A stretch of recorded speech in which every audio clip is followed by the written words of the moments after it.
So I just watched the Snyder Cut, and it's good. Like, Warner Brothers might have a whole thing on their hands good. Let's talk about it.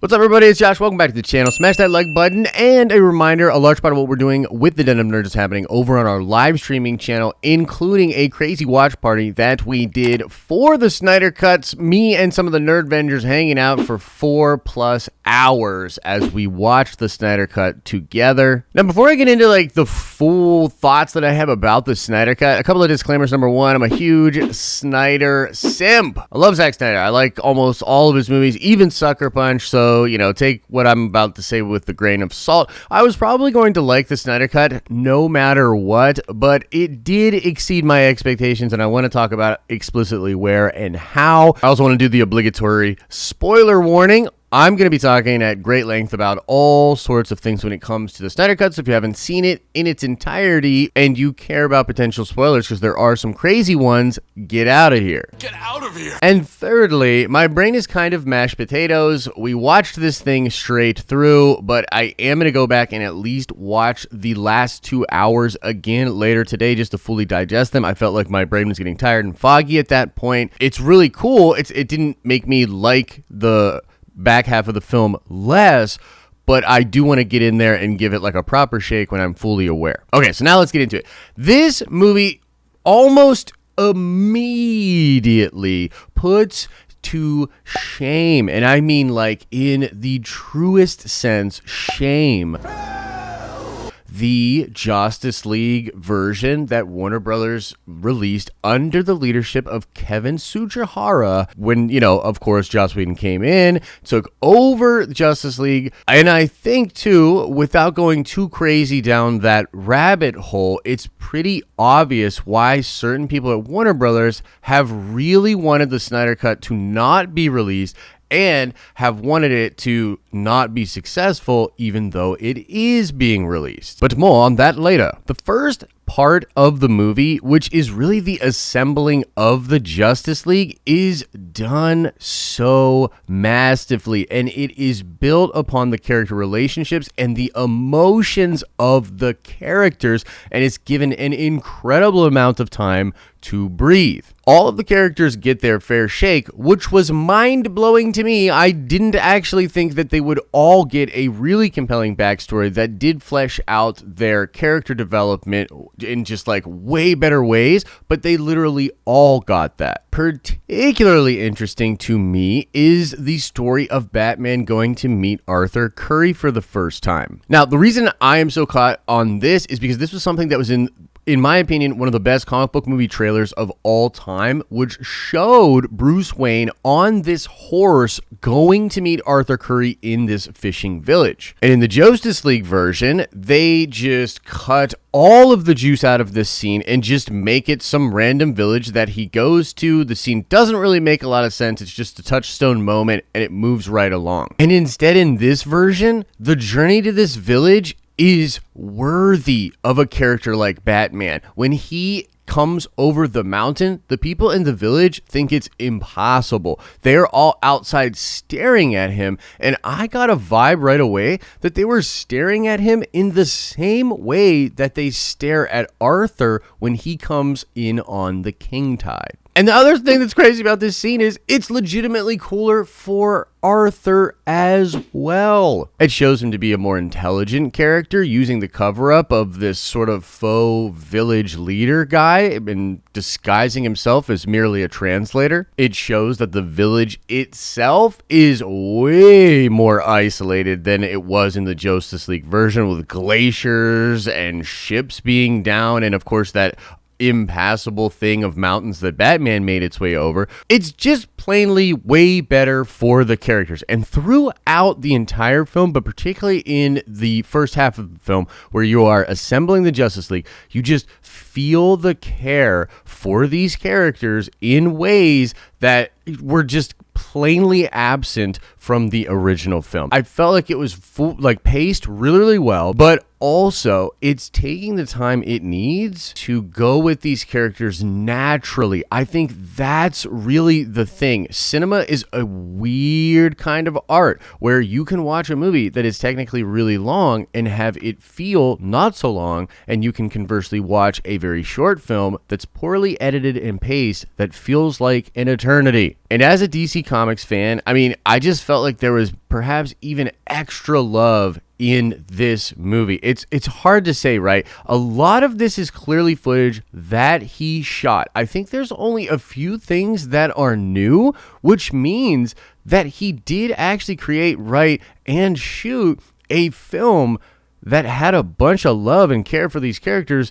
I think in ways that we just, like, now looking back on it, it's just kind of shocking. Now, the movie's not perfect, and if I'm being honest, there are a couple of things that I still think don't work that well and are sort of confusing points for me. I mean, number one is the Cyborg character, and even though I love a lot of the Cyborg scenes, the relationship with him and his dad, and really just some of the things done with the Cyborg character don't work for me perfectly. Like, it's cool, but it's not like, I guess what I'm saying is I feel as though perhaps that element of the film was a little bit overhyped. You know, when people came out and said things like Cyborg is the heart of the film, etc., etc., I didn't really feel that way. And also, I'm just going to say it, I still really don't like Ezra Miller as the Flash.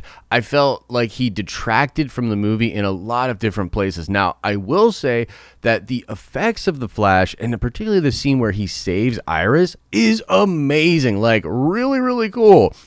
But there's just too many scenes where you're panning across the Justice League and he's got this cheesed out smile on his face, or he's making a whack comment when you're sound bridging into a scene. And I just feel like it's completely unnecessary, especially if the stakes are actually what we're meant to believe they are towards the end of the movie. It just felt a little bit off for me. So maybe that's just a personal thing, but those are two things that didn't really work for me, even in the Snyder Cut version of Justice League. Now let's talk about Superman, and let's talk about the ending fight leading into Darkseid and then the nightmare sequence. This is just so much juicy, juicy goodness if you are a comic book fan. The amount of different cool Kryptonian suits that are just hanging out in the Fortress of Solitude, or, you know, his spaceship, I guess, in this continuity, was really cool to see. The black suit itself was dope, but let's talk about for just a moment how much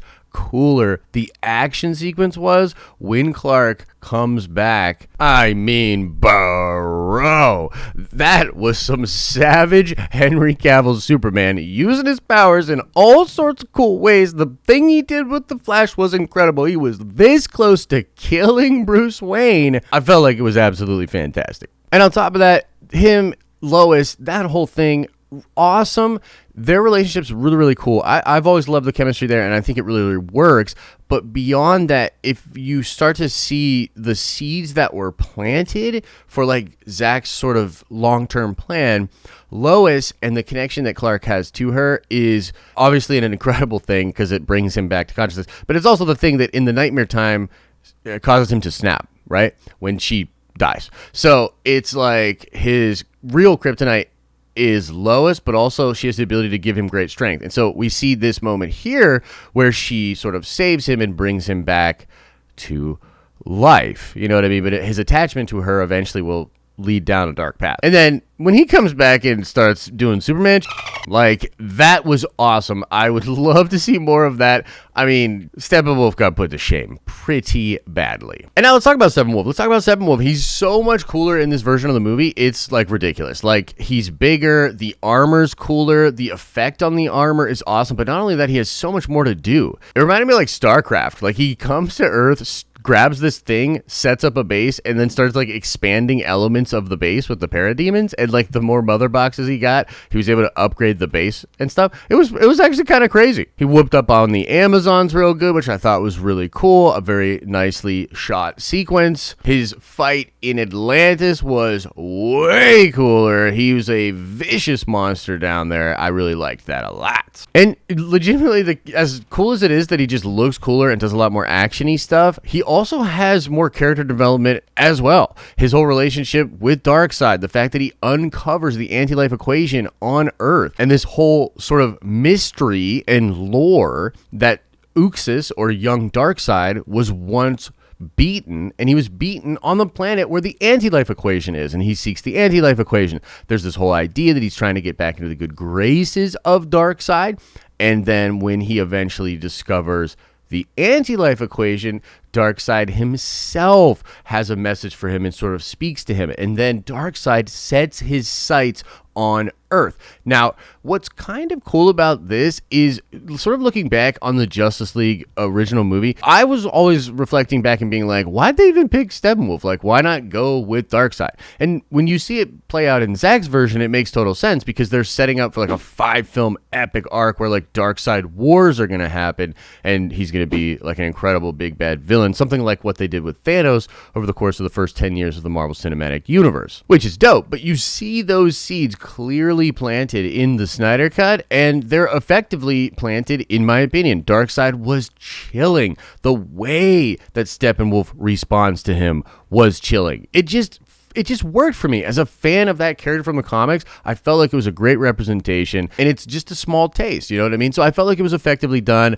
I liked that aspect of it. And then at the very end, of course, where, you know, he gets his head cut off. By the way, that would have been rumored forever, that in the original cut, she was going to cut his head off and it was going to roll to Darkseid's feet. The ending itself, with them sort of facing off and him seeing them, he's seeing the Justice League, seeing the Kryptonian, very interesting. And lastly, ladies and gentlemen, we must talk about the nightmare scenes at the very end of the movie in the epilogue. Now, technically, before the epilogue, there is the original post-credit scene, which has the Jesse Eisenberg Lex Luthor break out of Arkham on the boat, meeting the Joe Manganiello Deathstroke. But I think what's really genius is what happens next in the epilogue. But in this sequence, we sort of see in a post-apocalyptic world where Superman has succumbed to the anti-life equation and is now being controlled by Darkseid, that Earth has been completely devastated, and there's just a small band of like heroes and villains that are forced to work together